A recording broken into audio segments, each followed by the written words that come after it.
Good morning. Good morning, ladies and gentlemen. I'd like to invite you to this Ring the Bell ceremony. It's exciting to be able to recognize the need for gender equity, not just in our society, but more specifically today when it comes to the NSE and listed companies and the corporate sector. And I'd like to recognize the presence, though she's not with us just yet, our chief guest, Cabinet Secretary for Public Service and Gender Affairs, Professor Margaret Kobea. She'll be joining us momentarily, as well as the NSC CEO with us this morning. Thank you so much. I understand that the chair of the NSC and a few board members are joining us virtually. Thank you. We also have the KEPSA CEO with us. Thank you for joining us. UBA Kenya Executive Director, thank you so much. We also have a team leader from UN Women with us. Thank you for joining us, Ms. Obanda. Senior VP IFC will be joining us virtually. We'll be hearing from her shortly, as well as the Global Compact Network Kenya Executive Director, and Lina Nga, who will be joining us from Singapore.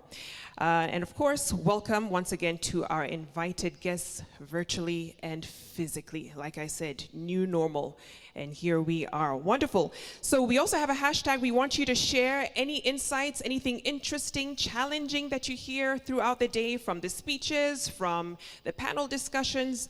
The hashtag for the day is Ring the Bell KE. So just to give you a bit of a background as to why we are here. Ring the Bell ceremonies were actually started 7 years ago. So this is the 7th consecutive year. And there are 75 exchanges that commemorate this event around the world. And they ceremoniously ring the closing and the opening trading bell just to raise awareness on gender equity in that space. And beyond that, also to celebrate International Women's Day. I forgot to say that. Happy International Women's Day to everyone. I don't know who's wearing purple today, except me. Fantastic. Thank you so much. You got the memo. Wonderful.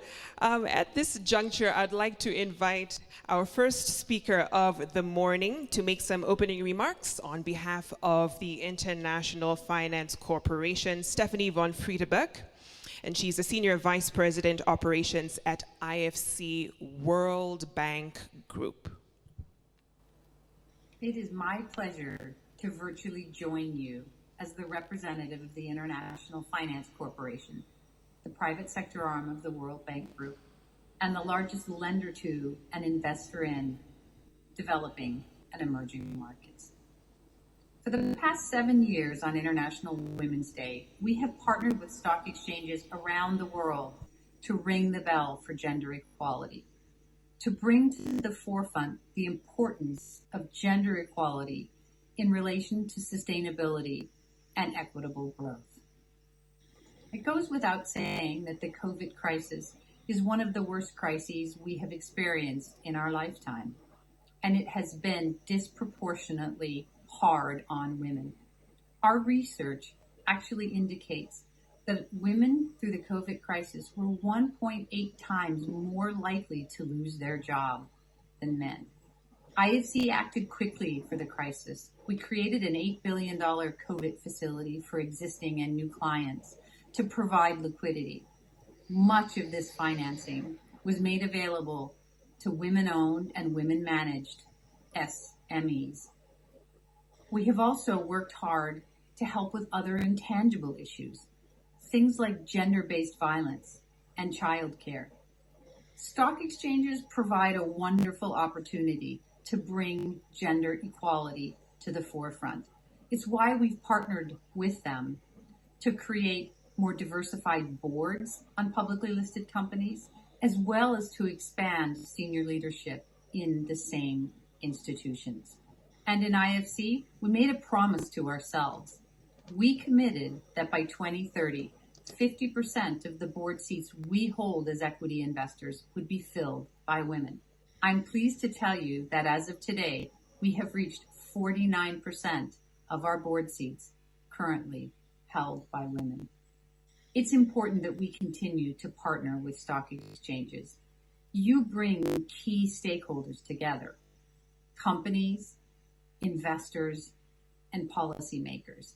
This dialogue can bring gender equality to the forefront of the conversation and ensure that as we build back from the COVID crisis, we build back more resiliently and more equitably so that women can achieve all that they have the potential to achieve.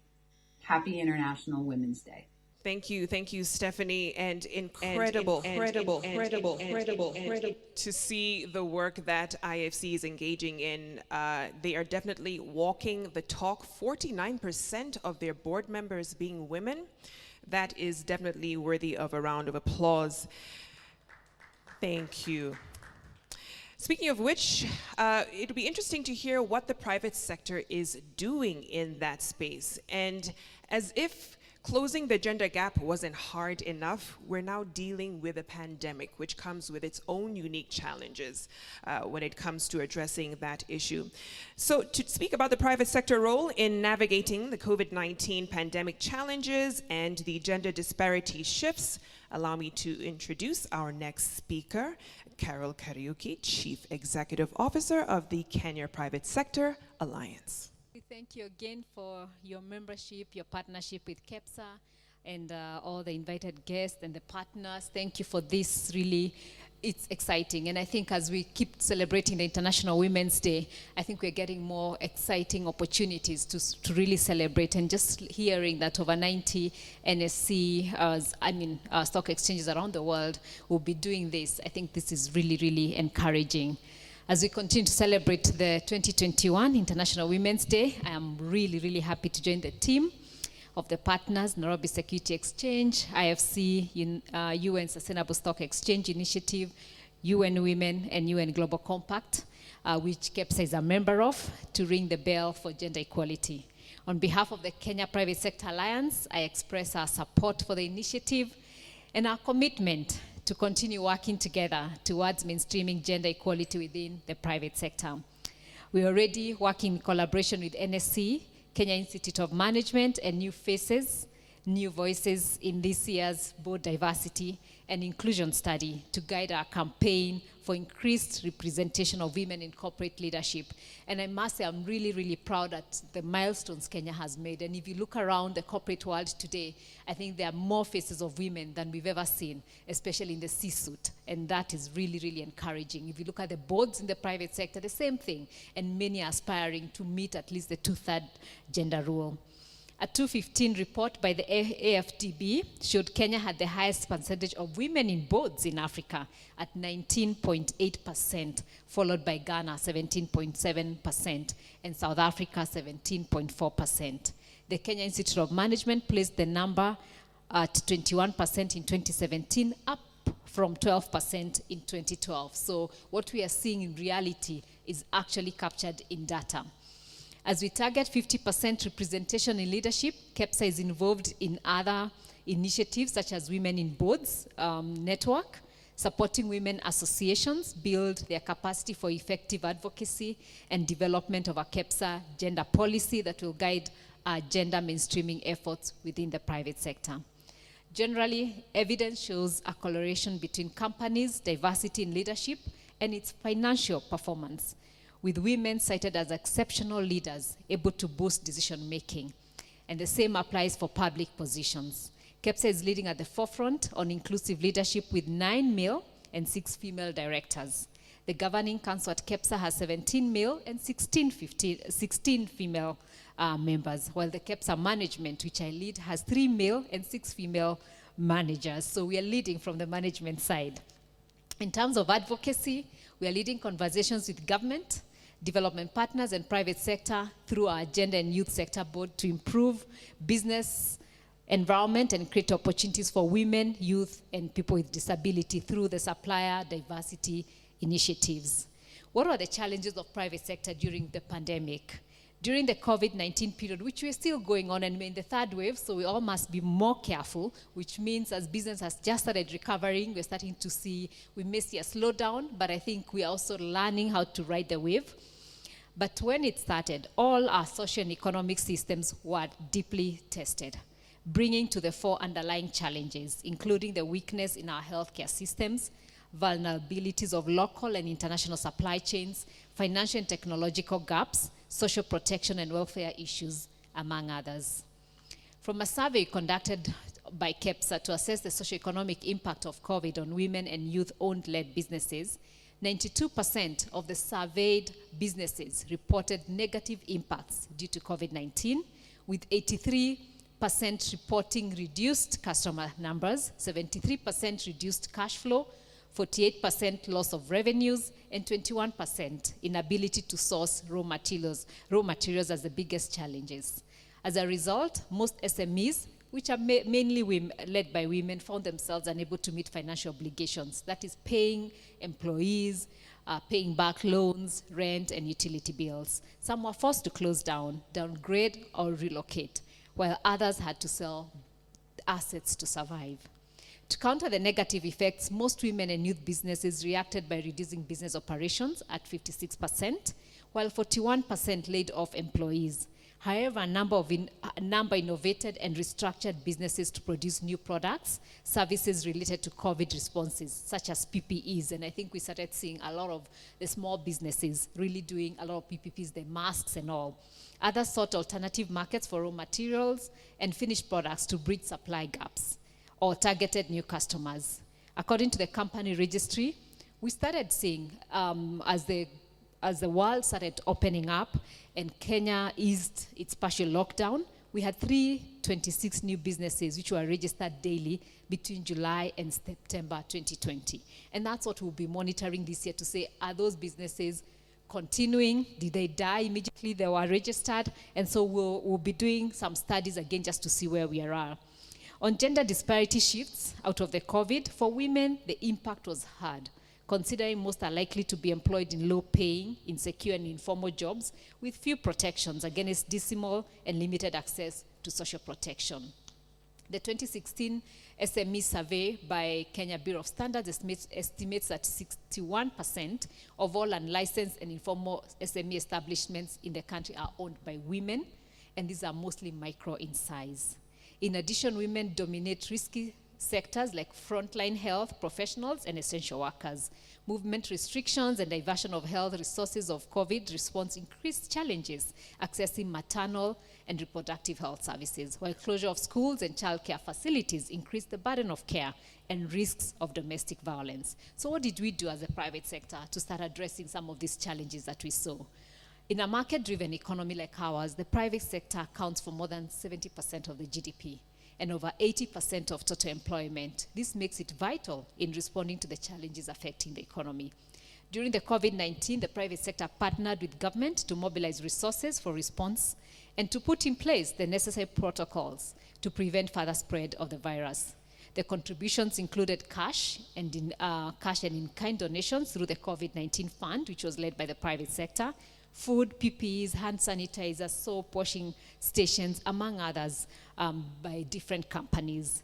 Mobile service providers supported with provision of affordable internet and waivers on low-value mobile money transactions, while banks supported by restructuring loans to distressed borrowers. Other companies availed their distribution channels to facilitate supply of essential medical supplies. Women associations were also at the forefront of the response. The KEPSA women who are in leadership partnered with Chandaria Foundation to distribute food, clothing, sanitizers to the urban poor families in Nairobi. They also distributed tricycles to the disabled, as well as initiatives towards establishing income-generating activities. To keep the economy afloat, most businesses maintained their supply chains despite the challenges in movement. Up to 58% retained all their employees, even with half-pay or unpaid leave options. For example, KEPSA partnered with stakeholders in the floriculture industry to distribute flowers to hospitals locally and abroad, thus retaining the market and jobs. And we know most of the flower pickers are women, and most of the frontline health workers, the nurses and all, are women. And so doing some of these initiatives was encouraging, but also keeping the jobs in the flowers. To cushion businesses against the negative impacts, KEPSA engaged government extensively under our economic management framework for COVID-19 response. And the government responded by rolling out the economic stimulus measures, such as reduction of VAT, PAYE, corporate and turnover taxes for SMEs to ease the burden and increase disposable incomes, expedited payment of pending bills, and VAT refunds, among other interventions, as you saw the President read them out during our last presidential roundtable. We also joined hands with partners to roll out a number of programs to support SMEs that were hit hard, especially those owned by women and youth. We have a COVID-19 recovery and resilience program in partnership with MasterCard Foundation, which provides interest-free loans up to 1.5 million payable within 6 months to the SMEs, and these mostly prioritize women and youth-owned enterprises. We also have an e-commerce booster program in partnership with Trademark East Africa with an aim to support at least 2,000 SMEs gain digital skills and build capacity to operate in the digital market space. Again, a lot of this with a real focus on the women-owned businesses. This includes onboarding them into existing digital market platforms locally and overseas. We also do have a weekly training and mentorship program in partnership with the Embassy of Ireland on a range of topics to help women and youth entrepreneurs navigate the new normal. Under the program, 10,000 masks were also distributed to women entrepreneurs. We also have agenda-based violence project supported by Melinda and Bill Gates Foundation to establish a GBV and mental health subsector board that will oversee and champion the private sector initiatives to addressing GBV. In conclusion, we have a few other initiatives. One is a portal, a 24-hour call center through toll number 1196. And this, we really used it to support expectant mothers reach the hospital during curfew hours under what we call the Wheels of Life program launch. Then we also launched a men's mental health program around that time. Implementation of the Better Business Practices for Children project in partnership with UNICEF for maternal and infant health welfare at the workplace by creating lactation centers for breastfeeding mothers. So those are some of the initiatives that we started during that time. Some were already there, like the UNICEF one, but making sure that we are amplifying them so the women and in business, the women entrepreneurs can continue to not be left behind, and so that we keep narrowing the gender gap. We also keep amplifying the voice on the plight of women and girls through different platforms, especially during this International Women's Day. And so we keep data, we keep the statistics, and we see where the gaps are so that we can continue to address them.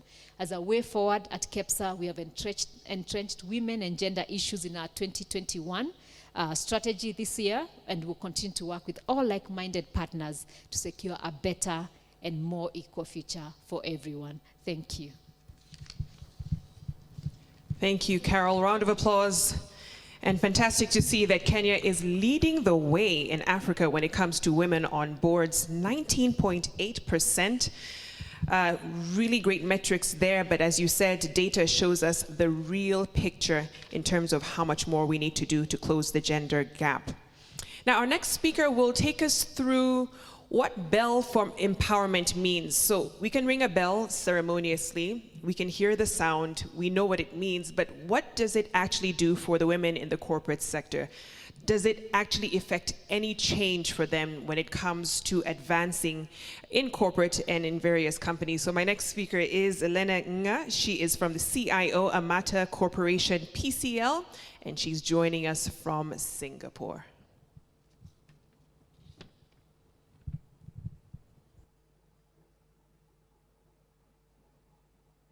Jambo habari za suburi. Can you hear me? Yes, we can hear you, Lena. Good morning. Good morning, Sawadika. I'm currently based in Thailand now due to work, and I would like to share some of the slides for today's topic. I hope you can see the slides.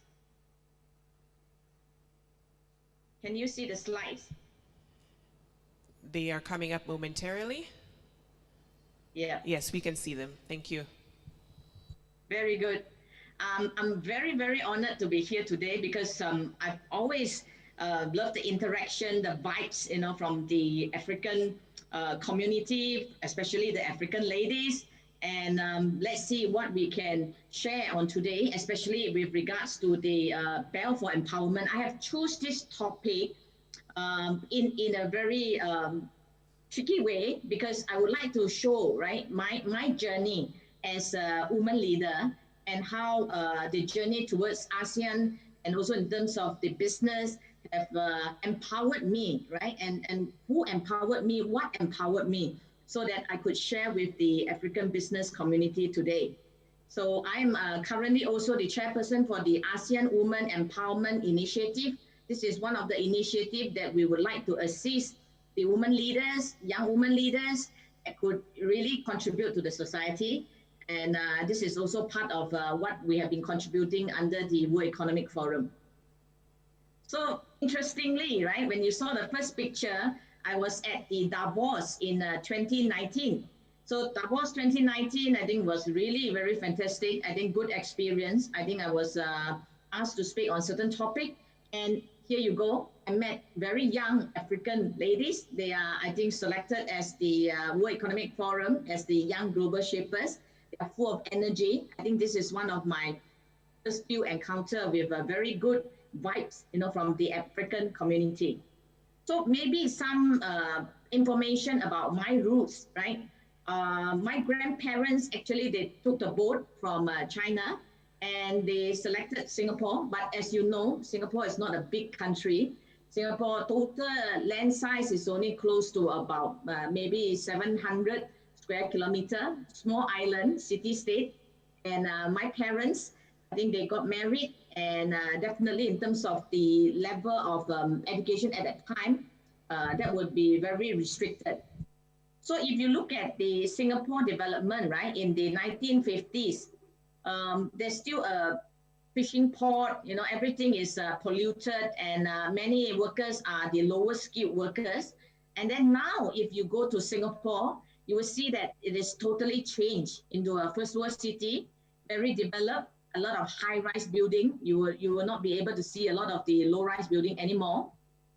And this is something about me that I would like to share with you. Back in 1970s, right? I was born to a big family, right? That is not usual in Singapore. Singapore, I think in terms of the development itself, but I was born into a family of 9 siblings. And here, this is me in the center. I'm number 7, So that's why I'm affiliated, right, to the number 7, and I really like the number. And in 1990s, I graduated, right? So right after graduation, right, of course, at that time, I just want to highlight some of the government policies. This is our late minister mentor, Lee Kuan Yew. I think he has set certain policy because he want to grow the nation. So at that time, as you can see, right, interestingly, he mentioned that stop at 2, So I grew up in a big family, but the government policy says stop at 2, So when I was younger, I was quite confused, because, the government policy, so did we actually exceed the government policy? And there are also some penalties imposed by the government. So it is also not easy.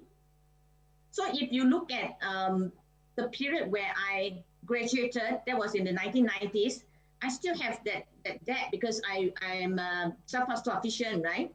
So I have to borrow from the bank for the study. And, by the time I graduate, even though I do look very happy with the graduation cert, but back in my mind, I was thinking, am I able to pay off the loan, right? Maybe you may not be able to find a job. You wouldn't know.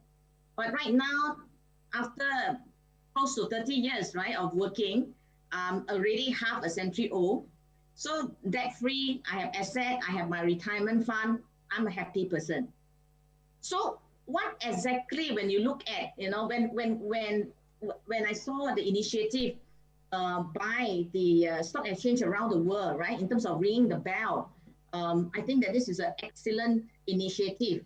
And exactly what bell are we trying to ring, right? We are trying to induce or at least increase awareness about gender equality. And I believe in order for us to really ring the bell, I think it should be at different level. And if we are able to touch at different level, I think that will be excellent, because that's what happened to me, right? I think starting from the family, I think I have very, very much supportive family that don't differentiate, because I have a family of 9. siblings, and 6 are actually women. My sisters, 3 are boys, right? My brothers. So actually maybe there's not so much on the equality because women actually has more, in the family. And the next is about education, because I think in Singapore, whether you are a woman or a man, right, you will receive the same treatment, right, with respect to education. As long as you are academically intelligent, I think the government will provide you with ways and means to go to your tertiary education. I think this is what Singapore government has done very well with regards to providing universal education to all households, right? And also to assist those poorer family that have an issue in paying the tuition fees. So when it goes to the workspace, it's the same, right? When you graduated and then you want to work, do you encounter some of this gender inequality? It does exist, right? But the question is, how do you manage to resolve it within your resources or by working around it, right? So I think I classify on several levels, but later on, I would really like to highlight based on my example, right, with regards to moving up on the personal growth and development. So I want to share the story of a lobster, right? I'm sure later on you'll be having lunch, but I don't know whether you'll be having lobster. So the lobster grow, right? The lobster shell is very hard, right? So the hard, how does a little lobster grow? A little lobster grow by, going to hide in some corner, and it has to break from the tough shell. So which means that a lobster has to really force himself to be uncomfortable and break out of the hard shell. That is also a very good indication to all of us when we meet up with challenges or we meet with inequality, right? How can we women, right, overcome all these challenges? So for my case, right, I did have some of these challenges, especially when I go holiday, or even some of these areas in Korea, I had a back fall. And in Prague, when I was going holiday, I also sprained my leg and I also hurt my arm, right? I mean, there's always a saying when you ask successful people, right? They say that, what is your secret to success? So I would like to share, if you hear anybody tell you that, it's by luck, please don't trust them, there's nothing that is by luck. It's all by hard work, right? So looking at what are some of these challenges and what have I overcome over the years, I would like to share so that it could give some encouragement to the ladies that is listening to this speech. So after graduation, when I move on, I have the stint 4 years in Silicon Valley, US. I managed to pack and just learn in the States. And I was awarded as the Young Global Leader by the World Economic Forum in the year 2014. And also in terms of my stay with the government, Singapore government, I was the commercial attaché that's based in Thailand. And slowly on, I think I moved up to the global stage to really represent my company and also to really inspire some of the women leaders around the world. So what are some of these key challenges? Because challenges actually exist, right? It will be very naive to share with you that no, my life is smooth sailing. No, in fact, I don't believe in luck at all. When I first came here, I think in terms of the woman on board, right, I'm the only Singaporean lady that don't speak the Thai, right? So it is very challenging. And there's a lot of male dominance, especially in my sector, right? That is industrial and also infrastructure based, right? As you can see, right? But when you see, I seldom wear a suit because I love the way that I am, right? I love my dresses. So even in some of this very challenging site, I still like to dress whatever that I would like to on that day. And also in terms of the environment itself, just now I was very impressed with the Kenyan figure of the women on board, 19.8%, well done. So in ASEAN, I think there's only less than 15%, if I'm not wrong, there's the woman on board.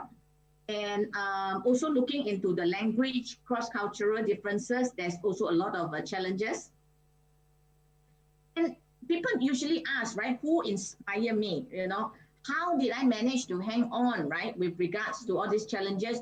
Definitely, there's some teaching from the Buddhism masters, right, Ajahn Chah, because actually it point out to one thing, right, which is no one and nothing can free you from your own understanding. So you have to develop from within.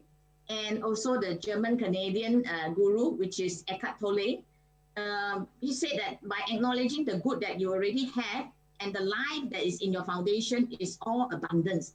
And definitely, last but not least, right, Dr. Edith Eger, she's a Holocaust survivor, and she wrote two fantastic books, right, about the toys. So she's very flexible, right? She taught us something. She said, when you can't go through a door, go through a window, right? We women are very flexible. We are very versatile. So, and when we look at how, right, when this topic about empowering gender equality, right, my question is, how can we start empowering? I would like to share some of my personal experience. First of all, I would like to say, you have to love yourself first, because we women, sometimes we care for others, right? We can take care of the husband, take care of the kids, take care of your friends, but suddenly you turn and say that, who is taking care of me? Nobody take care of me, right? And then when you say that nobody is taking care of you and you want to stand up and say that gender equality, how can that be possible, right? So we have to start loving ourselves, because you can't pour from an empty cup.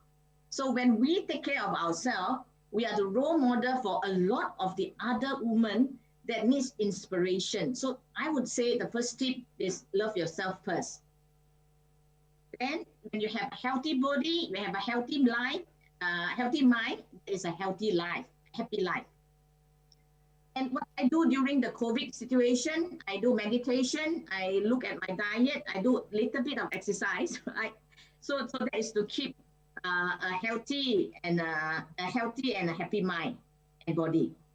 So I have also adopted a cat. I think that I learned a lot from the cat as well. Her name is Angel. She likes to smell the roses. That means she takes time, right, to enjoy the environment. The second tip, right? How do you embrace life challenges? If you need to empower other people, first of all, you also need to work-life balance. You also need to know, right, what are you juggling, right? How many balls are you juggling? What are the challenges? You need to embrace it. And I think throughout my career development, I have contributed to the society. I think I'm the board member for the Singapore National Paralympic Council. I think this lady is fantastic. She's an athlete, that is an archer, but unfortunately, right, she's an able-bodied archer, but unfortunately, during her competition, she was infected by virus and she lost her arm, both arms, you know. And then she joined the Paralympic as an athlete, right? And she continued, right? She never give up. And I've also went over to the orphanage, right, in Thailand, so that during the COVID period for the mass donate contribution and also as a volunteer. And also in terms of mentoring and also sharing, you know, what are some of these key things that we can help each other during the COVID period. So third tip that I would like to share, right, is never give up. I would like you to really see and observe very carefully. This is a stork, right, this bird. And then this is a frog that is almost swallowed by the stork, right? So both of them never give up, right? So I say that in situation whereby you think that there's a gender equality issue and we are facing some of the challenges, we never give up. So my adopted cat, right, I think that was 4 months ago. I learned a lot from her because her name is Angel. When I first found her, I think she was partially blind. And then I think she has some illness. And just after maybe 2 or 3 months, right, look at the change, look at the transformation, right? We can learn so much from our pets, right? Not to give up. And one of the things that I would like to share is throughout our process of empowering or our career building, I think we should not give up our passion, right? Because when you have passion, you can see the vibes, the energy. So I managed to have a mini studio in my apartment whereby I exhibit my painting.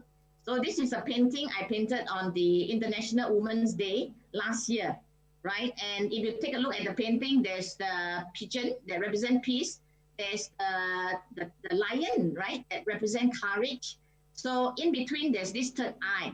So what I'm trying to portray is I would like all women in the world to possess the strength of a lion, right, when it comes to certain key challenges, but also to have the peace of a pigeon.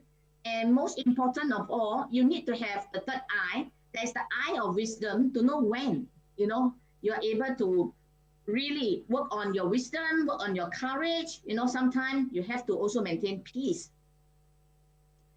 And the last tip, right, which I would like to highlight for in terms of how you can empower would be you need to always support others, right? Because we don't live in the world in solo, right, in silo. We have to support. So I contribute my time in mentoring the youth and also to do some of the charity within the ASEAN. So I think this is something that I would like to highlight, right? To say always support others. I think just a recap, because you are so far away in Africa and maybe you don't understand my accent, let me just recap. I think the most important 4 tips, right? First of all, love yourself first, right? Priority. Second, embrace life challenges. Third, never give up. Fourth, always support others. So if you don't remember the content, at least next time when you come to Singapore or Thailand, remember my name. My name is Lina. And with this little, because I like to take photograph. And I think this is a very good view in terms of the Porto city in Portugal.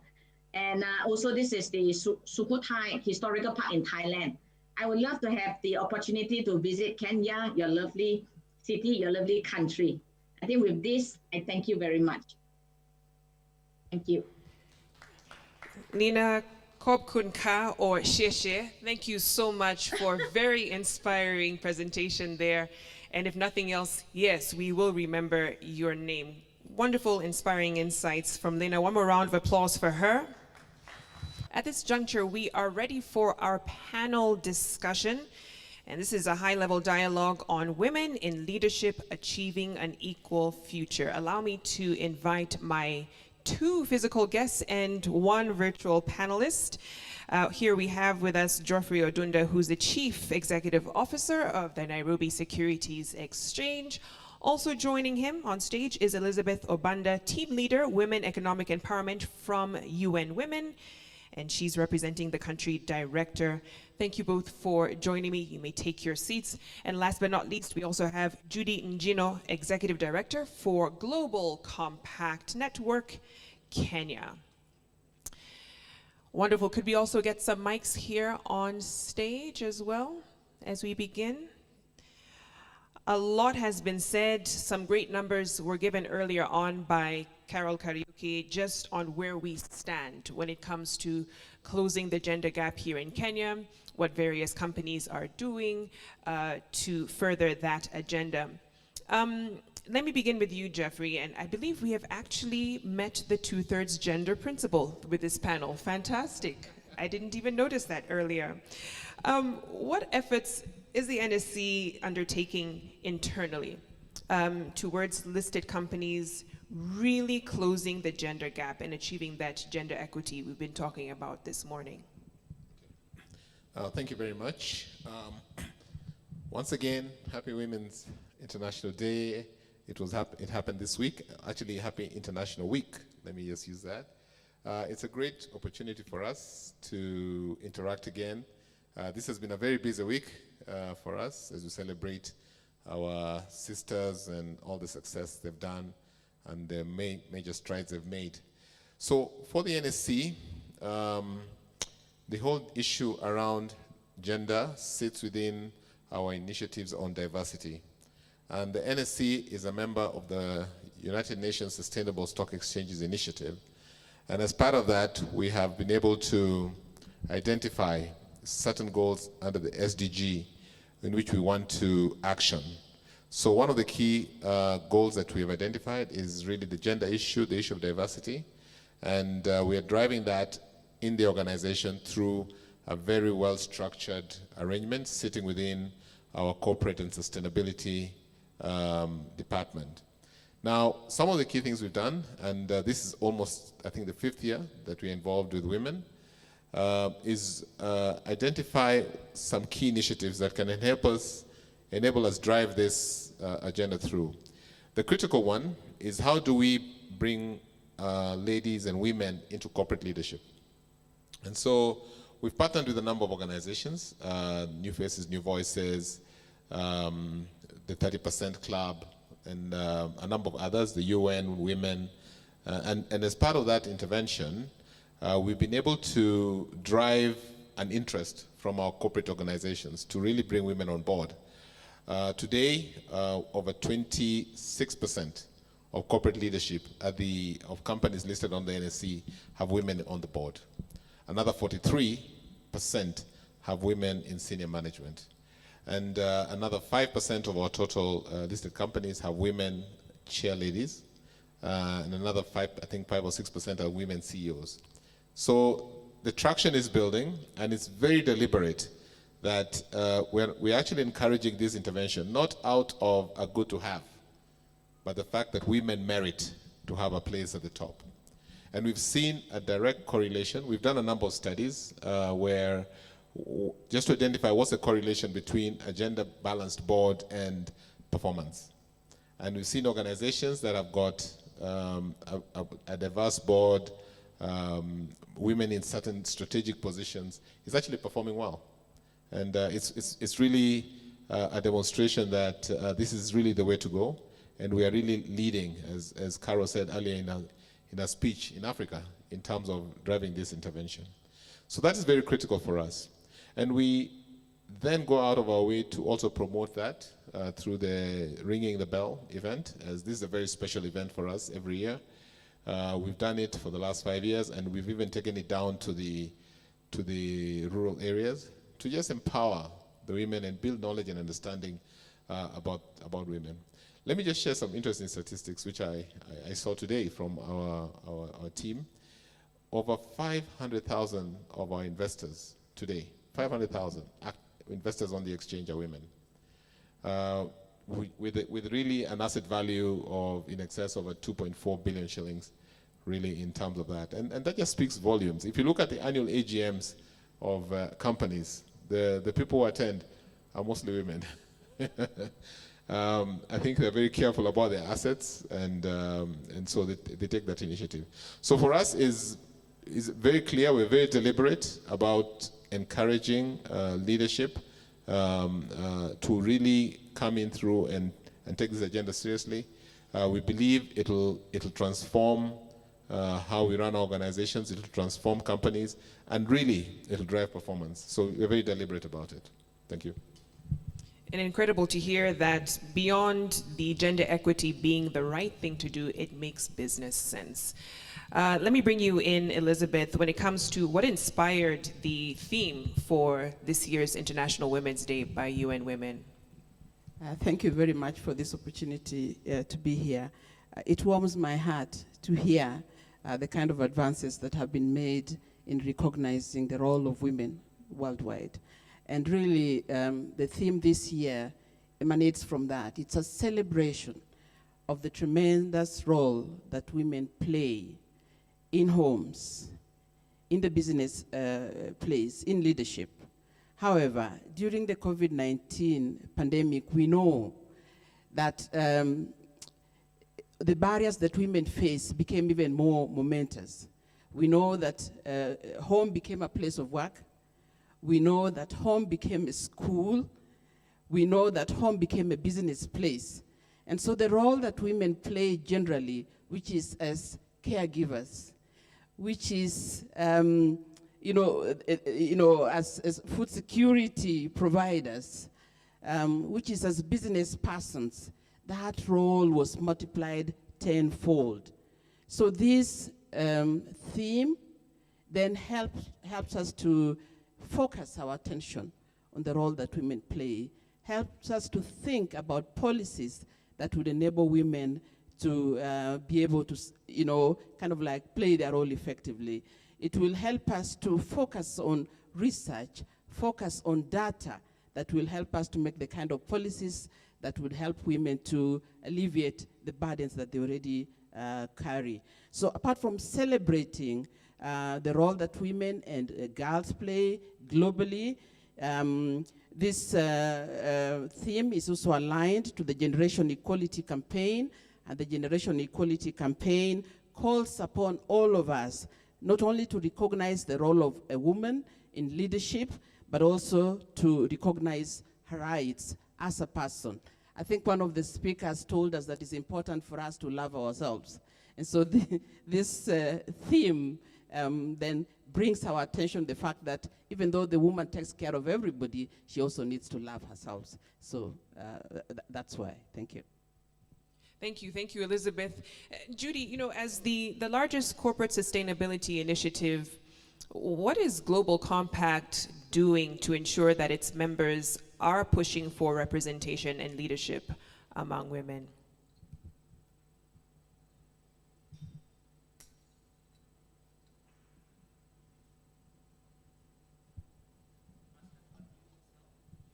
Judy, if you could unmute yourself on your end.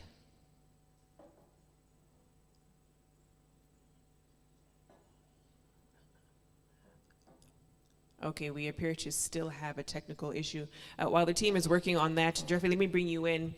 You talked about the percentage of women on boards, at least in a lot of the listed companies, but there still remain barriers that hold women back from getting there. If it's something like unconscious bias, if it's something like women not feeling they're worthy enough to apply for a promotion, what more can be done from the structural side of things to ensure that the environment is more conducive for their growth? Yes, that's true. I think this conscious bias is, in my view, a lot of a legacy idea that women can't get their positions up there. But I've thrown this challenge to a number of women that they must not wait to be identified. They must step into the ring. And how do you step into the ring? I think women need to assert themselves. They need to really position themselves in terms of making their abilities recognized, knowing that some positions are not actually exclusive for men.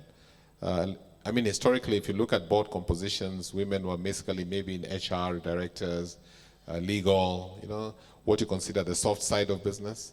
But I think it's about time that they recognize that even taking up these other tasks are important. So one is to step into the ring.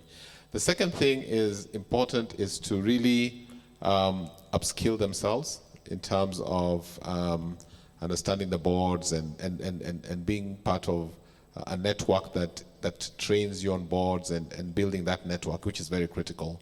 And I'm happy to see that we have a number of programs and a number of initiatives by women on board, and a number of others. And this is the kind of thing that we want to encourage.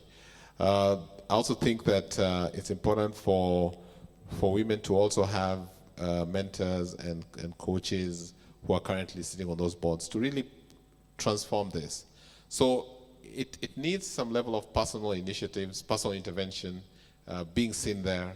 And then I think the other issue is then companies also need to be responsive to this and really try and balance your boards deliberately. Because let me tell you, I've seen, especially say the NSC, companies that have put women in positions like finance chair or chair of strategy are delivering results. Why? Women have a very, very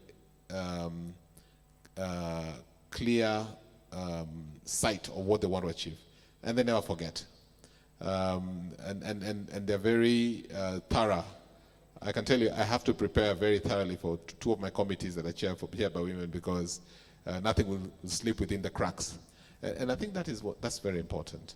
The other issue I think is women carry a very high level of ethics and integrity, and this helps also ring fences the risk aspects of a business, and that's very important. So they're very unique traits that they have that we don't have as men, and we need to just identify and appreciate that's a God-given gift and we must have them on board to help us transform our businesses. So that's what I would say. Yeah, I would like to add something to what you've said. I think one of the things that is really important is about intentionality, being intentional about picking the women that work for those institutions, and not just being intentional and picking them and recruiting them. You know, we don't want it to be seen, women don't want to be seen to be picked just for purposes of filling a space, but to be seen to be qualified. So, but it's also important to ensure that they are trained, and so that they are able to fill those positions, that policies within those institutions are enabling for their recruitment, but also putting the right structures in place. I have visited, I think a company in Turkana that does mining, and the women were complaining that although they have been recruited to work there are no facilities for them. So ensuring that the structures are in place that are gender responsive. Thank you. Thank you, Elizabeth. I believe Judy's back online now. Judy, so my question to you earlier was what Global Compact is doing to ensure its members really are spurring women's representation and leadership in their respective firms. Yes, thanks, Victoria. I hope you can hear me now. It seems the audience online can't, so just allow me to proceed. So at the UN Global Compact, I think as has been said before, empowering women, we know, is not only the right thing to do, but it makes business sense. So we can talk all day about the business case, but in reality, it's settled. I think there are quite a number of studies out there that point out to why women's representation and leadership is crucial to advancing business performance, as well as ensuring that we have, inclusive and equal societies. So at the Global Compact, we provide a universal language for what corporate sustainability means. And for us, the 10 principles around the 4 key issue areas of human rights, the environment, labor, and anti-corruption are integral to the respect of human rights. Specifically, our first 2 principles on human rights really call for safeguarding for women's rights, like I said, critical to the respect for human rights overall. So at bare minimum, at the Global Compact, we ask that companies ensure the respect for human rights. And this really is the fundamental responsibility for all businesses. And by putting in place, safeguarding policies that ensure that women do not face discrimination or sexual harassment really is the first thing and the most fundamental actions that business can take. But beyond that, jointly with UN Women, we have made available the Women's Empowerment Principles as a framework for action for all businesses that are out there, whether large or small, regardless of the sector that they represent.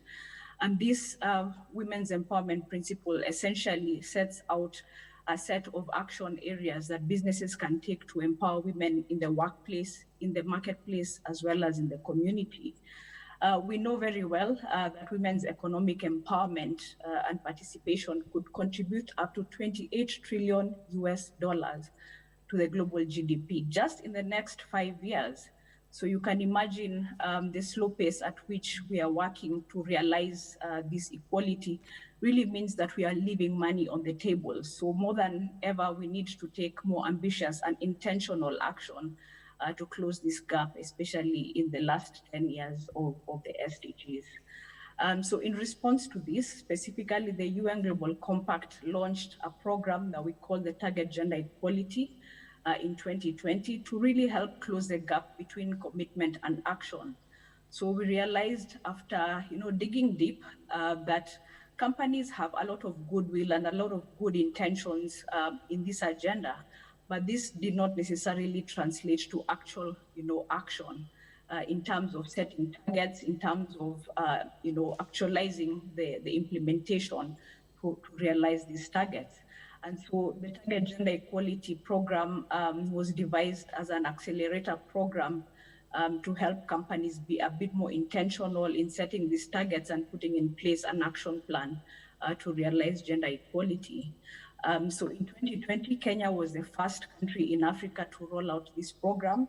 We have 14 frontrunner companies that signed up and that we are working through, a 10-month program to ensure that they understand where the gaps lie. They also understand the progress that they have made, but more importantly is that we are also challenging to stretch themselves. So the current action that we are seeing is not enough to help us close the current economic gender gap. And so we hope that through this program, we'll be able to have at least a good number of companies, playing their part in helping us close this gender gap within the next 10 years. And critically, we also have the UN Global Compact Academy, which is an online platform that we have made available to all businesses out there, where they can access best-in-class examples of how to mainstream gender equality in their business operations and strategies, as well as access, best-in-class tools and resources and expertise around this particular topic. So Victoria, I think just to say that in this decade of action, we need businesses to be more intentional, to be more ambitious, and we need them to act collectively to help us really realize the economic benefits that exist within this agenda. Thank you. Thank you, Judy. And I'd like to also recognize the presence of our chief guest, Cabinet Secretary for Public Service and Gender Affairs, Professor Margaret Kobia. Thank you so much, Waziri, for joining us. And as we wrap up, Elizabeth, I'd like to hear from you in terms of why it's so important that companies, private sector, implement the women empowerment principles. There's 7 of them, but even beyond that, what are some of the low-hanging fruits, some things they could implement even today for those that are struggling to know where do we begin when it comes to this agenda? I think for us, first of all, I want to clarify that gender equality is really about providing equal opportunities to men, women, and people living with disability. That really is very important. And 2, to say private sector holds economic development and the key to economic development. And it's really crucial that private sector is able to provide these equal opportunities even to women and people living with disability within their institutions. And so these principles help them to focus on what is important. And not all private sector organizations need to embrace all the 7 principles, no. I think it's important to look at what principles you are of interest to you that would further your cause and pick it and run with it. For instance, have in place policies that allow you to ensure that women are included within the workspace, that the talents that women have are tapped, that women are also trained so that they can hold these positions of responsibility, provide leadership, provide some kind of thought process that you might not have had in place. But also it's important that the private sector is able to report to their stakeholders, be accountable to their stakeholders in terms of the kind of progress that they have made. People want a gender-responsive institution, and when they know that your institution is gender-responsive, it's inclusive, they'll want to do business with you. So I think for me, that really is key. So I wanted to say that apart from the WEPs that Judy is talking about, the UN Women have, this year launched something that we are calling Unstereotype Alliance. It recognizes that the way that we frame and the way that we position people in media does put them down or enable them to progress. And so we will be having this conversation at a higher level to help the media think through the kind of stereotypes that slowly seep, in whether it is radio or TV, and how that, of course, enable economic empowerment of women. So really that for me is key, being accountable, embracing certain principles, working with those principles, and being accountable. Thank you. Thank you. And on the media note, challenge accepted when it comes to changing perceptions of women on radio, television, and of course on social media as well. Jeffrey, just your closing thoughts when it comes to what companies can do to really hit their gender targets and ensure that they are doing this, of course, in the interest not just of the women in their company, but those who will benefit from such actions. Thank you, Victoria. Now, let me just give you what are some of the things our companies are doing, the listed companies. And that's why we're encouraging companies to really list at the NSC, because this actually helps you achieve some of those objectives in a very easy manner. So there's something that we're driving as part of our sustainability agenda called integrated reporting. Now, integrated reporting is where you're, besides just providing financial information about your company, you're providing also other information to investors or to your shareholders that speak to other aspects of your business, especially around environmental, social, and governance aspects of your business. And one of the key things we've seen is that investors, when they are evaluating a company they want to invest in today, they're not only going to look at the financial side of the business, they're going to look at what are you doing on governance.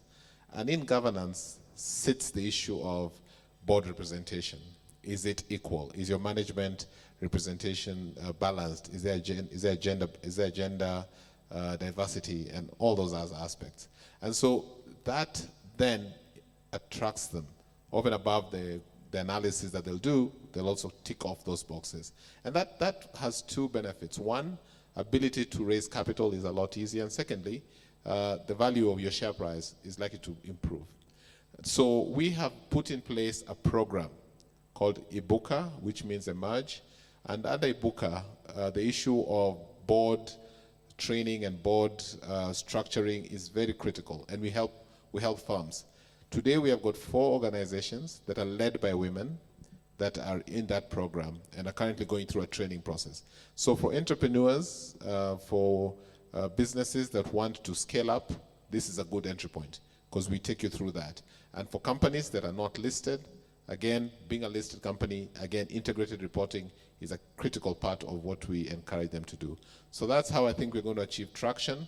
And the other day I was speaking on another webinar, and just for the interest of Waziri, and we had Aruna Ote, who was a former World Bank treasurer, on the panel. And one of the things that we discussed was how the national policy has a catalytic effect on driving this agenda as well to the corporate side. So we're very happy that as a government, we have a Ministry of Gender that really looks at this issue. And so that signals, has a positive signaling to the rest of the corporate sector that really we have to all adapt towards this direction. So I think that's how we'll achieve a faster growth in this. Thank you. Thank you. A multi-pronged approach with the national policies and corporate coming into play as well. Judy, last word goes to you. Just, in terms of what companies can do now to really accelerate diversity in their respective spaces. Thanks, Victoria. And I think the speakers have also said it very well. So there are a number of things that businesses, whether large or small, regardless of the sector, that they can do. All businesses are uniquely positioned to help contribute to the realization of gender equality and diversity.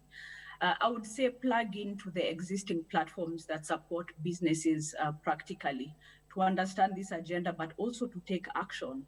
So the UN Global Compact is one of those platforms that is available to any company that's out there, that's operating, and that wants to understand how it can take action. As I said, jointly with UN Women, we have a ready framework for the private sector under the Women's Empowerment Principles that gives you a concrete blueprint of what action looks like. So I would encourage all companies out there to just familiarize themselves with this set of 7 principles and how they can actually be applied within your business strategies. I think critical, and in this point in time, it's also important to call out, the current backlash and resistance that we are facing right now in this particular agenda. We are saying we have close to 257 years to go to realize gender equality. So you can imagine when we are already experiencing resistance, both in society, both within the business, this signals that we need to take a bit more action in terms of bringing everybody in. So not just, making it a women's agenda only, but how do we make men who essentially are the holders of power, how can they become allies to help us deliver change for this agenda? So I think it's important that we also begin to call out some of these backlashes that we are beginning to see. And of course, with the COVID situation right now, it's important that businesses also rethink how they formulate, their work strategies around, family-friendly policies. We know very well that women have actually suffered the highest care burden as they also continue to work. So how can we remodel our business policies, procedures to ensure that women also have an equal footing towards achieving their own career ambitions alongside men? So how do we, level the playing field and ensure that care work is shared equally amongst men and women? So I think those are, just some concrete things that businesses can take going forward to help us, inch a little bit closer towards the realization of this agenda. And of course, I think collective action and really, working closely with governments to ensure that we have the necessary, policy environment to spur greater action within the private sector. And that's why we are so excited to work also with the Ministry of Gender to ensure that we, partner more closely across sectors to deliver on this. So, Victoria, I think the work has just begun, but let's be a bit more intentional in moving faster and at scale. Thank you. Thank you. Indeed, the work has begun, but it is a worthy cause. Thank you once again to my panel, Geoffrey, Elizabeth, and Judy, for the wonderful insights. You may take your seat. Round of applause for them. Thank you. Thank you once again. And at this juncture, we'd like to have a ceremonial signing of the Women Empowerment Principles. And for this, I'd like to call up Mary Mulilli, Executive Director for UBA Kenya. We've heard a lot about the principles throughout the discussion on the panel and from our speakers. And I do know that Mary will take us through a bit more on what those principles mean. Thank you so much, Mary.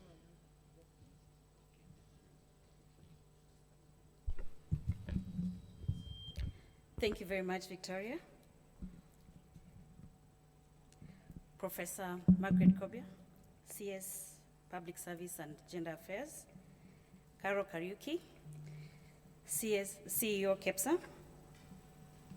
Judy Gino, who's joined us virtually from the Global Compact, Kenya. Geoffrey Odundo, CEO Nairobi Securities Exchange. Elizabeth, the representative from the UN Women. Ladies and gentlemen, good morning. Today I feel like I'm back home. And I feel like I'm home for three key reasons. First, I'm an alumni of this forum, the ringing of the bell and the first leadership training that was done when Nairobi Stock Exchange began this program. Through KEPSA, what Karo has taken us through women in leadership and distribution of food for women during the trying time last year, where I was also involved. And thirdly, through UN Women, with my friend here, Elizabeth, we've just finished a program where we distributed about 26,000 masks to women in 4 key slums. I'm delighted as a bank and as a representative of UBA Bank to be signing and to be a part of the ringing the bell for gender equality.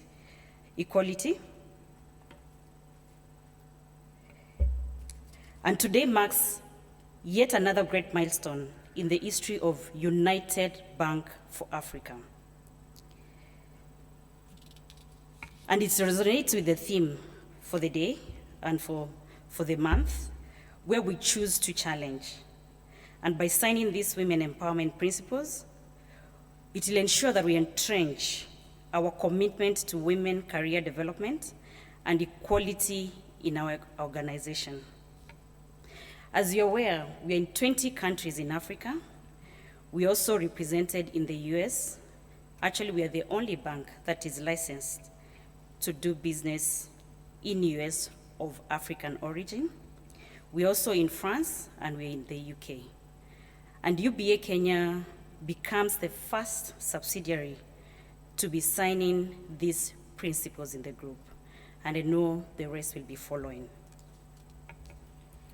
Looking at our representation in our organization, today, 52% of our employees are women.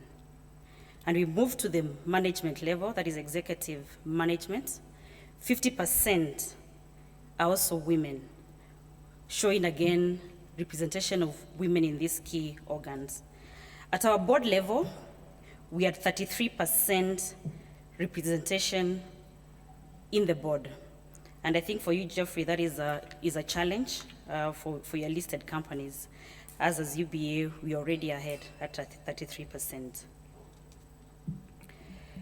We recognize also the importance of entrepreneurship in Africa, and we've partnered with the Tony Elumelu Foundation for the last 10 years in Kenya, which draws entrepreneurs across from Africa, and we've had about 54 countries participating previously. Out of this, we've seen Kenyans participate, and out of the people that are qualified or awarded the grants and the seed capital, 5% of those have come from Kenya. In terms of the distribution, the awardees, 35.6% has gone to women. And in terms of the applications, as of today, we have about 41% of applications coming from the women. And we are trying to drive this up to see whether we can get more women participating. Tonight, we'll actually be having a webinar where we'll be driving more campaign to call on more women, youth, and businesses to participate in this year's drive, which closes at the end of this month. Diversity and inclusivity has been linked to success and long-term sustainability of every business. And as a bank today, we will be signing and inscribing to the following principles. 1, establish high-level corporate leadership for gender equality. We'll also be embedding principle number 4, promoting education, training, and professional development for women. Principle number 5, implement enterprise development, supply chain, marketing practices that empower women. And principle number 7, where we'll measure and publicly report on progress in achieving gender equality. For us, we are saying we're not just going to say that we are doing or signing to these principles, we also want to be accountable and to report on what we've done as a bank. In conclusion, the economic empowerment of women simply cannot be achieved without the engagement of the private sector. And I urge other corporates to sign the women empowerment principles. We've made good strides, but more can be done. Thank you very much. Thank you, Mary. At this juncture, I'd like to invite Judy to make a few remarks before we witness the signing. Thank you, Victoria, and a very hearty congratulations to UBA Bank for making that bold commitment to gender equality by signing the Women's Empowerment Principles. UBA Bank joins 40 other companies in Kenya that have made this commitment, and 3,000 other businesses globally. So the movement, I think, is still, coming up. And we really appreciate that the Kenyan business community has been very responsive to this agenda. So just to state that as UN Women and as UN Global Compact, we stand ready to work with you in the journey ahead and really helping you to actualize the commitments around the principles that you want to champion. So again, just to call out to all other private sector players that are out there, please do consider really familiarizing yourself with these principles, which, as I said earlier, offer you, a framework for business action on how to advance gender equality in the marketplace, in the workplace, as well as in the community. So again, congratulations, UBA Bank, and we look forward to working with you for the next steps ahead. Thank you, Victoria. Thank you, Judy. At this point, I'd like to call up Mary and Elizabeth once more as we witness the signing of the Women Empowerment Principles.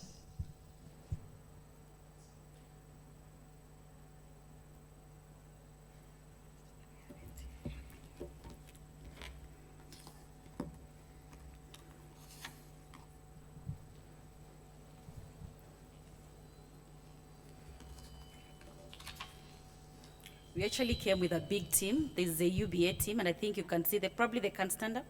We have quite a number of them from the executive committee, and I think you can already see the 50-50 I was talking about.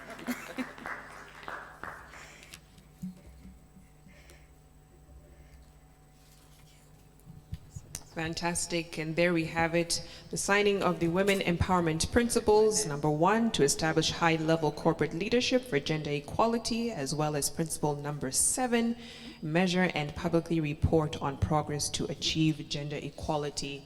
And this, of course, being done by UBA Kenya and witnessed by UN Women.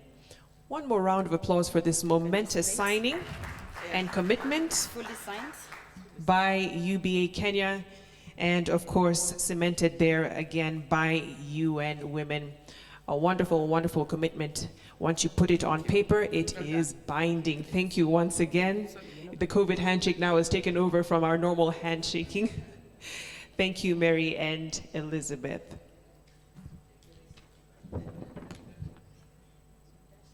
Now, ladies and gentlemen, allow me to invite our chief guest for this ceremony, a Cabinet Secretary for Public Service and Gender Affairs, Professor Margaret Kobia.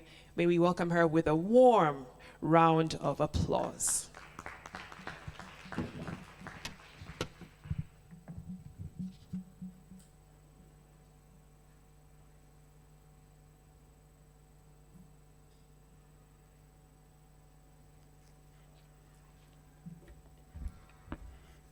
Thank you very much, Judy, for the warm welcome. Mr. Kiprono Kitoni, Chairperson, Nairobi Securities Exchange, who is joining us virtually. Mr. Geoffrey Odundo, the CEO of NSC. Madam Caroline Karaoke Karuga, the CEO of KEPSA. Elizabeth Obando, Team Leader, UN Women. Mary Mulilli, Executive Director, UBA Bank.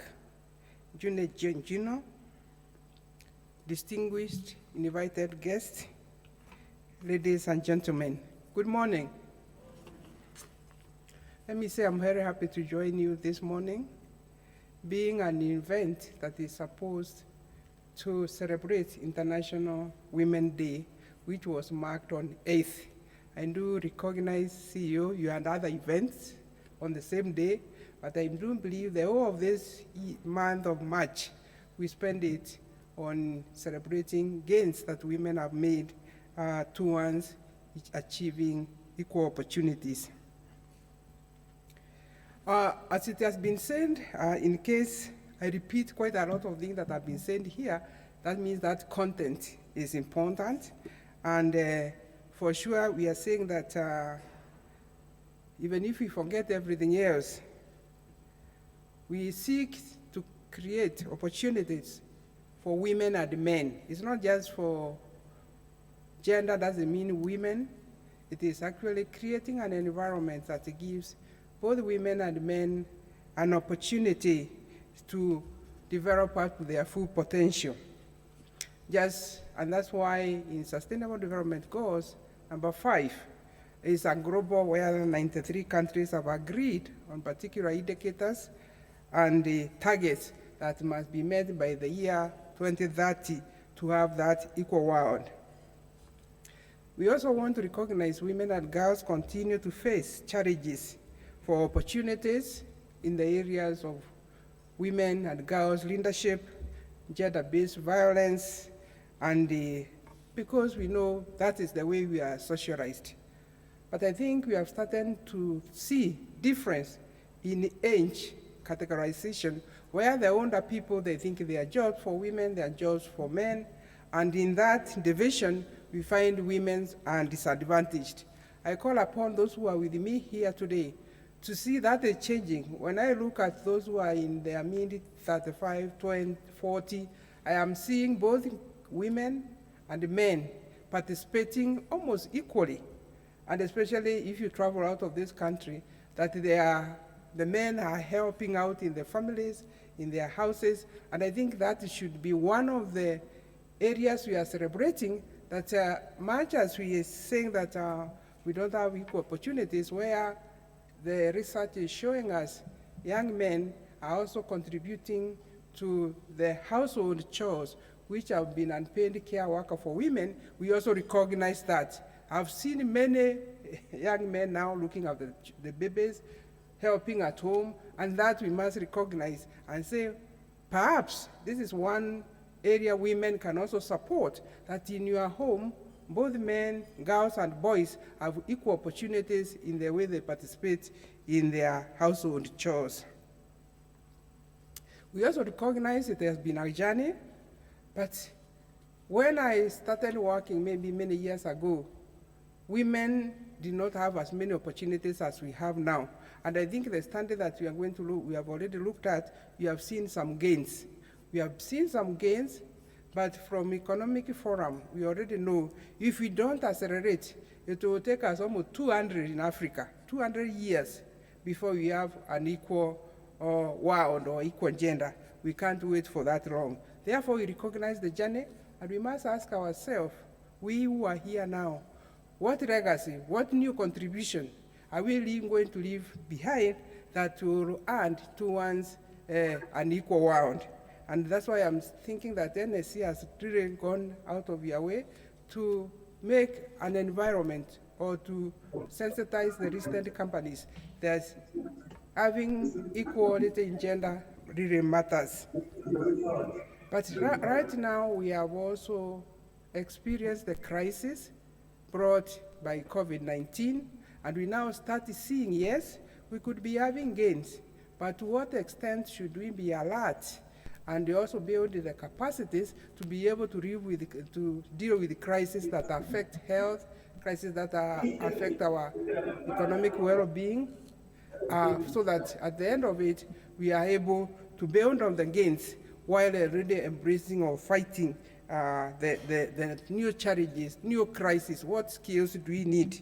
Therefore, I'm just going to read a speech that I have, and I hope that even if I repeat ourselves, it is very important that some of when you sit down to analyze what we have done today, then there must be those key emerging issues that have been mentioned in the panelists, in anybody who has made any comment, that it really matters to have an equal world where both men and women have an equal opportunity to maximize their potential.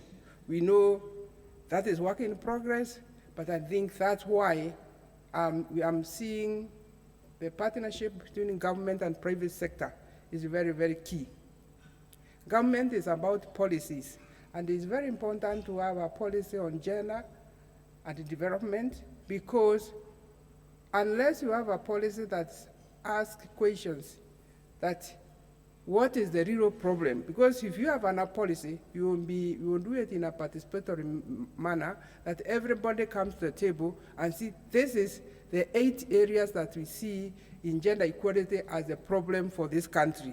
Then you'll go further, what do we need to do to address all these challenges?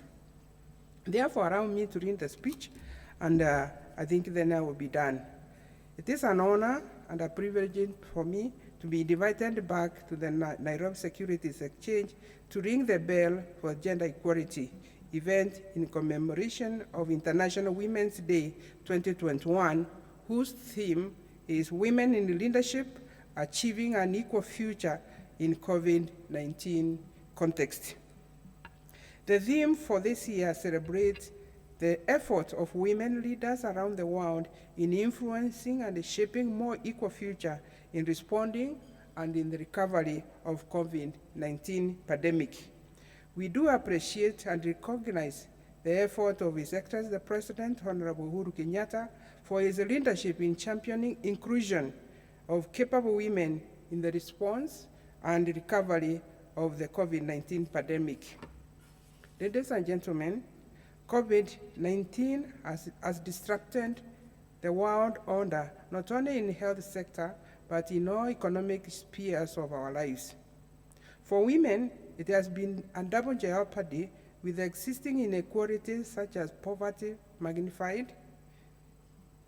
Additionally, there have been about 70% of women in the frontline health services making a great sacrifice and a commitment in supporting the effort to combat the pandemic and its effects.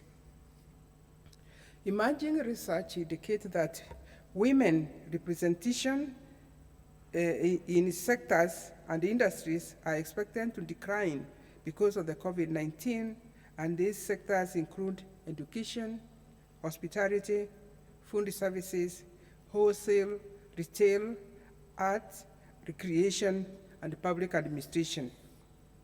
Similarly, women-owned small, micro, and medium enterprises which rely on tourism have also been affected. Because of greatly reduced travel and visitors' arrival globally, we need to pause and ask ourselves, then in this context, does women leadership matter during setback or during the crisis? Notably, throughout this crisis, we are impressed by the leadership demonstrated by female leaders. Female leaders world over have all been highlighted by the studies for their leadership during the crisis, marked by coordinated action as well as their compassionate and sympathetic, leading to lower cases of infection cases reported. I'm therefore pleased to note that the gender-focused objectives of this 2021 Ring the Bell initiative, which is aligned with the ministry's mandate to promote gender empowerment and aims to highlight the business case for gender equality in the listed companies. Specifically, the day brings together the leadership of listed companies in Kenya to dialogue with special focus on COVID-19 pandemic challenges and the role the government, private sector, and women leaders in mitigating these challenges.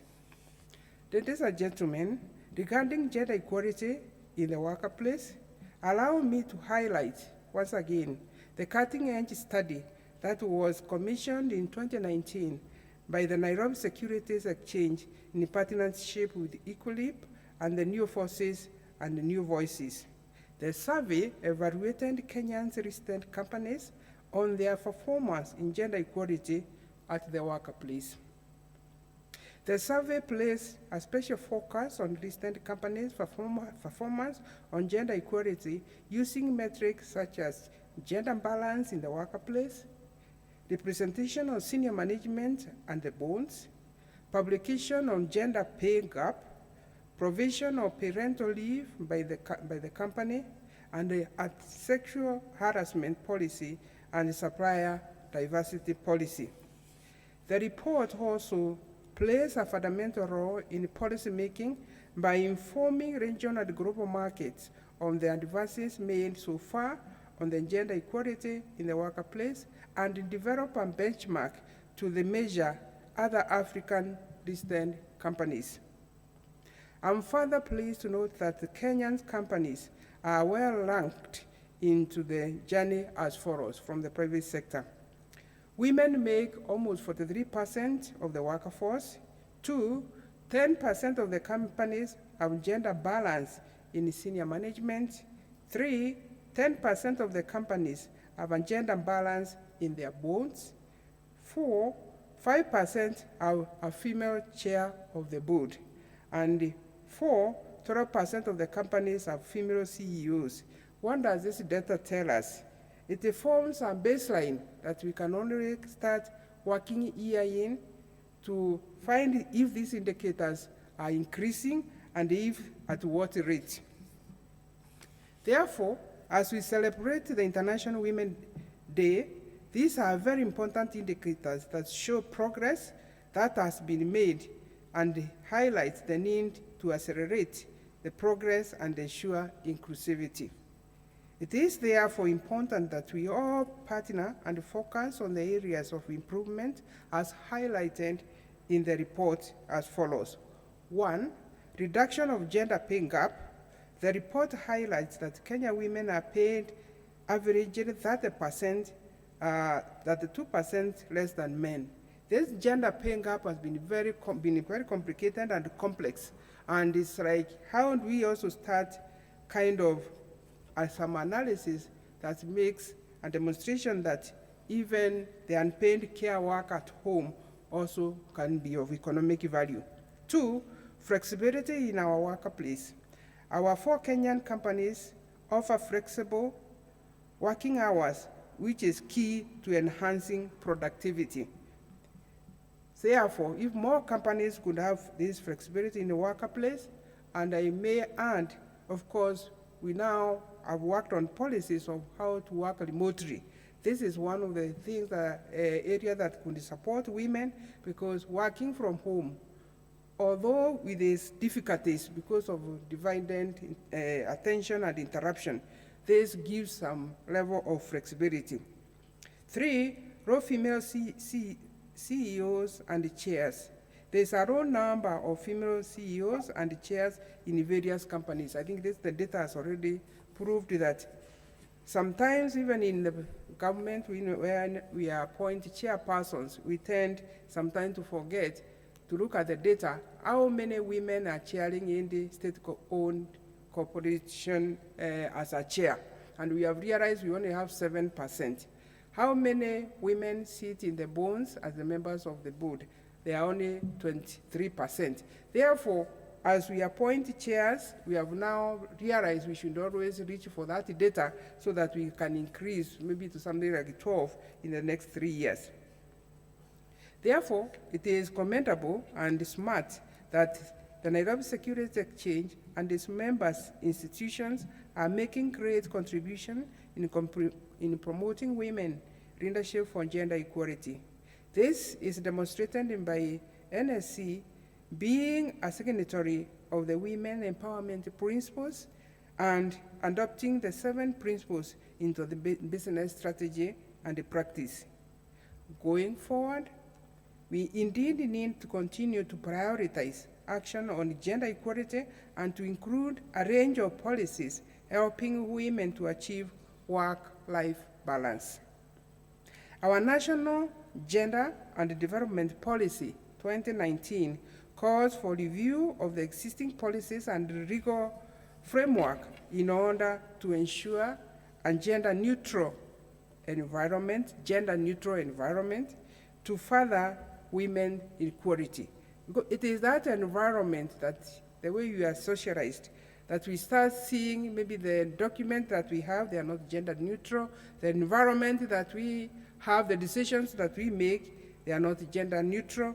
And I'm reminded when we were just a few months ago, when we were procuring PPEs, we tended to procure the first lot, it was all men looking. So some of these considerations are real. Ladies and gentlemen, as a call to action, I urge NSC to continue leading and encouraging resident companies to create a supportive work environment that would develop and increase female representation in the leadership positions. 2, ensure equal remuneration and remove gender pay gaps. 3, encourage women-friendly policies such as flexible working options. 3, support for women-owned small businesses to deal with challenges that they face, challenges regarding financing, marketing, and also the management. 4, put structures to end sexual harassment in the workplace. Ladies and gentlemen, in conclusion, I note with appreciation the effort of NSC team in enhancing gender equality among the listed companies. This is a journey that we need to accelerate and enjoy the benefit of equal world where women and men enjoy equal opportunities and a better quality of life. Finally, Let me take this opportunity to thank the top leadership, management, and the partners of NSC for investing in promoting gender equality. I will urge you to continue, and wherever you need us, we'll be there for you as government, just to provide the right policies, the right environment, and also for you to give us critique so that we can have an equal world. I thank everybody who has taken time to be here to share with us this celebration of International Women's Day, which is being celebrated the whole of this March. I thank you.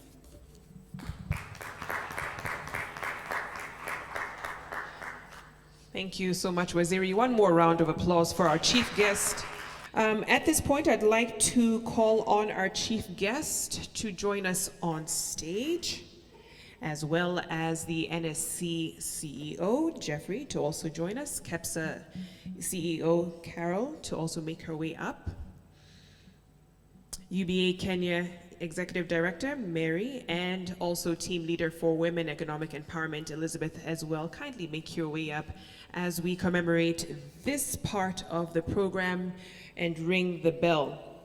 Once again, this ceremonial ringing of the bell is to also symbolize the opening of trading, which I believe Jeffrey started at 9 this morning. So it's already begun, but again, this is ceremonial, absolutely. And so we'll have the photogs in place. Do we have our framing ready before we ring the bell? Fantastic. So I think we'll have a small countdown in 5, 4, 3, 2, 1.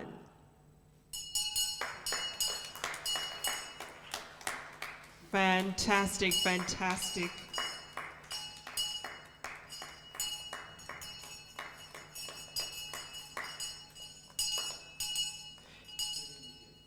And trading has begun. Thank you so much, Waziri, to our chief guest and our VIP guests as well.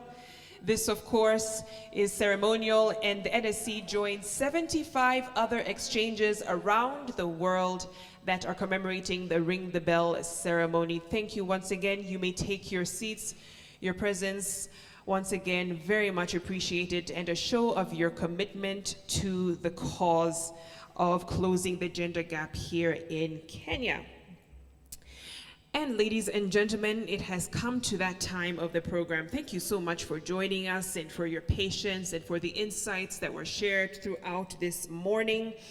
I would like to invite Waithera Mwai from the Nairobi Securities Exchange, and she will be moving a vote of thanks. I also understand we have a few videos to play after this, but Waithera will move a vote of thanks first. Thank you.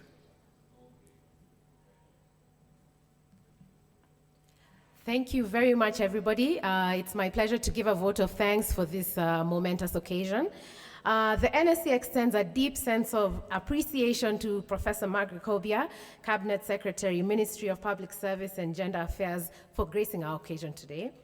We are grateful to the event partners, Global Compact Network, International Finance Corporation, and UN Women for your unwavering support over the years for this initiative. Further, we are grateful to our MC, Victoria Rubadiri, for the exceptional moderation today. To our speakers and panelists, thank you for sharing your expertise and experiences with us today. To all our guests joining us both virtually and physically, thank you for sparing your morning to spend time with us discussing this fundamental issue of gender equality and inclusion. And lastly, to the technical team who worked tirelessly to make this event a success, we are very truly grateful. Thank you, and God bless you all.